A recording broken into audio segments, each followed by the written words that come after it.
दोस्तों आपके दायाद पट्टीदारों ने या फिर किसी भूमाफिया ने, ज़्यादातर तो खैर अपनों में ही होता है, कोई दगाबाज निकल जाए और वो धोखे से वो ज़मीन जो प्रॉपर्टी है वो अपने नाम करा ले, जिसका दाखिली खारिज वो करा लेता है।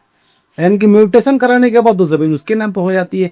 आप भाई लेकर झुनझुना बजाए रखते हैं, तो क्या ऐसा हो सकता है कि उस चीज़ को रद्द कराया जा सके? जी हाँ दोस्तों, सारी चीज़ों को हम अच्छे से बताएंगे, बने रहेगा वीडियो के एंड तक। ध्यान दीजिएगा हमारा आज का टॉपिक क्या है। पट्टीदार हिस्सेदार हुए, धोखे से दाखिल खारिज म्यूटेशन अपने नाम करा लिया। सोचिए, ऐसा बहुत ज़्यादा हो रहा है आजकल, क्योंकि हमारे हिंदुस्तान में ऐसी प्रक्रियाएं बहुत बहुत ही ज़्यादा होती है। दो पैसा इधर उधर खिला करके ज़मीन पूरी प्रॉपर्टी अपने नाम पर करा लेते हैं दाखिल खारिज, और दाखिल खारिज होने के बाद आपको सीधा सरप्राइज मिलता है, सरप्राइज मिल जाता है जब वो कहता है कि तुम इस ज़मीन के मालिक नहीं हो, इस ज़मीन के मालिक हम हैं, तुम निकलो यहाँ से निकलो। तब आपको ये चीज़ें बातें पता चलती है, तब तक बहुत ही लेट हो जाता है। और लेट होने के बाद आप जो है इधर उधर भटकने लगते थे, कोसाओं में हो जाते थे। घबराने की जरूरत नहीं है, ज़मीन का संचय आ चुका है। सारे वो तरीके बताएगा, सारे वो हथकंडे अपनाने पड़ेंगे आपको, जो कि हम आपको बताएंगे, जिससे आप अपनी ज़मीन को वापस ले सकते हैं और सुरक्षित रख सकते हैं। ध्यान दीजिएगा और वीडियो को लाइक और चैनल को सब्सक्राइब जरूर कर दीजिएगा। और ऐसे इन्फॉर्मेशन के लिए हमेशा के लिए हमें फेसबुक को फॉलो जरूर कर लीजिएगा, क्योंकि ऐसा इन्फॉर्मेशन तो आपको हमारे अलावा कहीं नहीं मिलेगा जो आपके बारे में सोचता हो। ध्यान दीजिएगा, पहला क्वेश्चन ध्यान होगा, दाखिल खारिज का असली कानूनी सच। अब समझिएगा भाई, दाखिल खारिज का जो असली कानूनी सच है वो असल में है। जाहिर सी बात है भाई साहब, लोग सोचते हैं कि दाखिल खारिज की तो प्रक्रिया हो गई, वरना होता क्या है। समझिएगा भाई, जो पहला और सबसे बड़ा कानूनी नियम समझो, दाखिल खारिज यानी म्यूटेशन केवल सरकार को लगान यानी टैक्स देने की एक व्यवस्था है। दाखिल खारिज से किसी को जमीन का असली मालिकाना के टाइटल नहीं मिल जाता।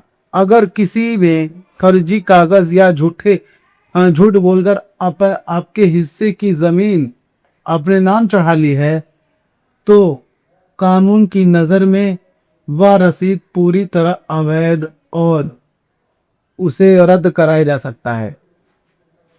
देखिए दोस्तों, कानून क्या कहता है? कानून ये कहता है कि अगर किसी ने भी, आपके दयाद पट्टीदार दबंगों ने, किसी ने भी कुछ जालसाजी करके फर्जी कागज वगैरह बना करके उस दाखिल खारिज अपने नाम पर करा लिया है, तो घबराने की जरूरत नहीं।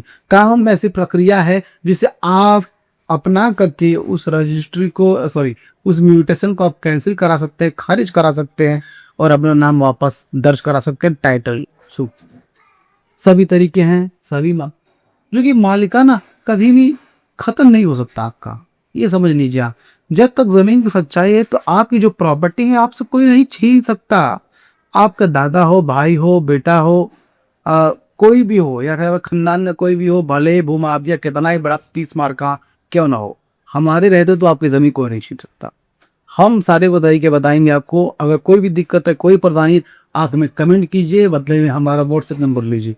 व्हाट्सएप नंबर मिलते ही आपकी जितनी परेशानियां, जितनी भी बड़ी परेशानियां, कहीं भी केस चल रहा हो, मामला हल नहीं हो रहा है, कुछ नहीं हो रहा है, आप मुझे मैसेज कीजिए, सारी परेशानियां बताइए, जवाब में अपने निवारण लीजिए।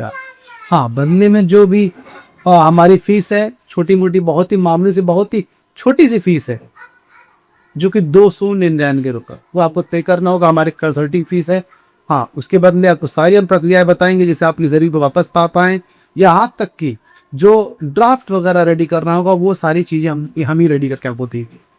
सारी चीज़ें सिर्फ और सिर्फ 299 भूलिएगा नहीं। आते हैं बैक टू वाटर टॉपिक की। तो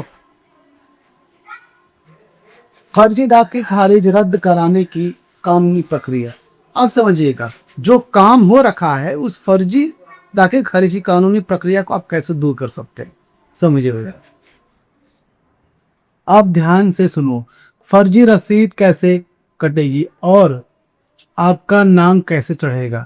स्टेप 1, सबसे पहले अचल कार्यालय से उस गलत म्यूटेशन का केस नंबर और म्यूटेशन ऑर्डर की कॉपी निकाले। देखिए दोस्तों, सबसे पहले आपको जो प्रक्रियाएं अपनानी है, अगर मान लीजिए किसी ने सब काम कर रखा है, तारीख खर्च करा रखा है, सबसे पहला स्टेप क्या है, वहां से अचल अधिकारी से, आपके अचल कार्यालय से वहां का जो है फर्जी रसीद और जो सॉरी हाँ जो म्यूटेशन हुआ है उस म्यूटेशन की कॉपी, यहाँ तक कि जो भी केस नंबर है वो उसका नंबर और म्यूटेशन की कॉपी निकालिए आप।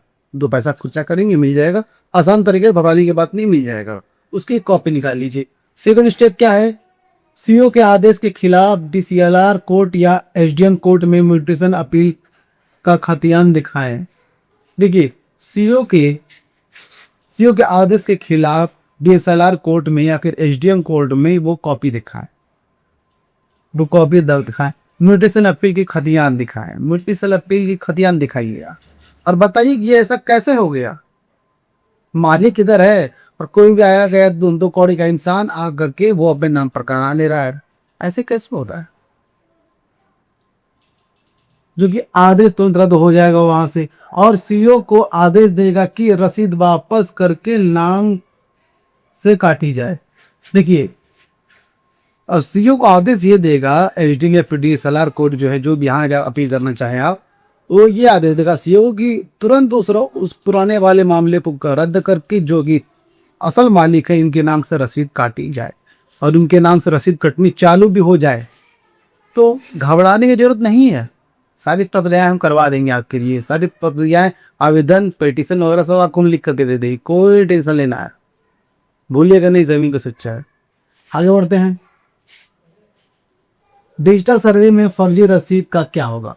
अब समझिएगा, अब जो डिजिटल सर्वे चल रहा है उसमें फर्जी रसीद का क्या होगा।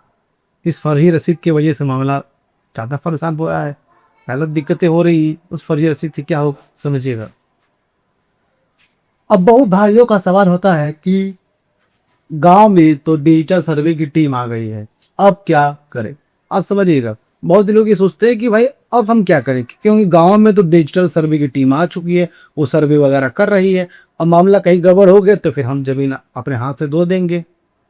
क्या है तरीका भाई, अगर म्यूटेशन का विवाद चल रहा है तो सर्वे अमीन को अपना वंशावली, पुरानी रसीद और डीएसएलआर कोर्ट का केस रिसीविंग जमा करे। देखिए अगर ऐसा विवाद चल रहा है तो सर्वे जो अमीन आता है उसे वंशावली, पुरानी रसीद और डीएसएलआर कोड का केस नंबर वगैरह जो भी फाइल होगा उसको दिखा दीजिए। वो क्या करेगा, वो एक काम करेगा जो बहुत आपके फेवर में करेगा क्या, जब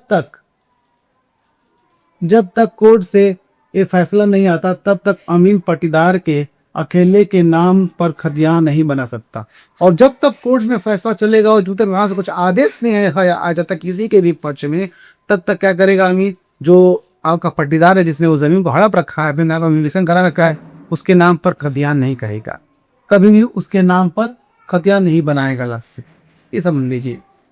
इसलिए बिना देरी के तुरंत फाइल करें, और इसलिए अगर आपको साथ ऐसा मामला हो रखा है तो तुरंत बिना देरी किए, घबराए कि नहीं, बिना देरी के सोच समझ के तुरंत केस फाइल कीजिए। जहां मैंने कहा डीसीएलआर या फिर एसडीएम कोर्ट भी बिना देरी की जब आप फाइल करें तुरंत, वरना जितना आप देरी करेंगे आपका ही मामला कमजोर पड़ता चले जाए और फिर आप जमीन हाथ से धो देंगे, फिर आप रोते लड़ते पड़ेंगे और ज़्यादा लुट होकर खाएंगे।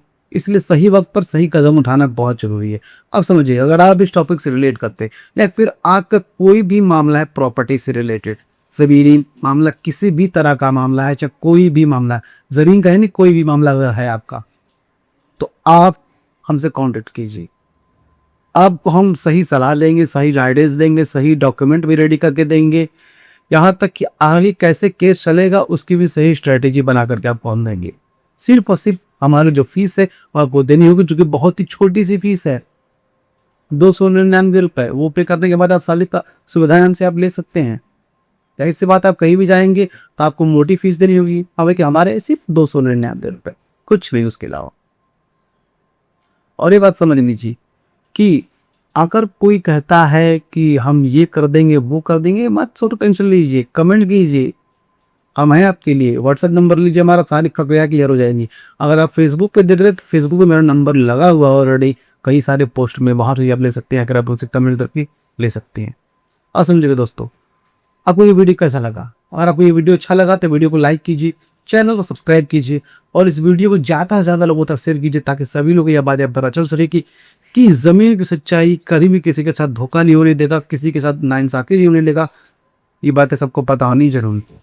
तो फिर मिलेंगे किसी नए वीडियो में किसी नए टॉपिक की तरह। तब तक हमें दीजिए इजाजत। जय हिंद।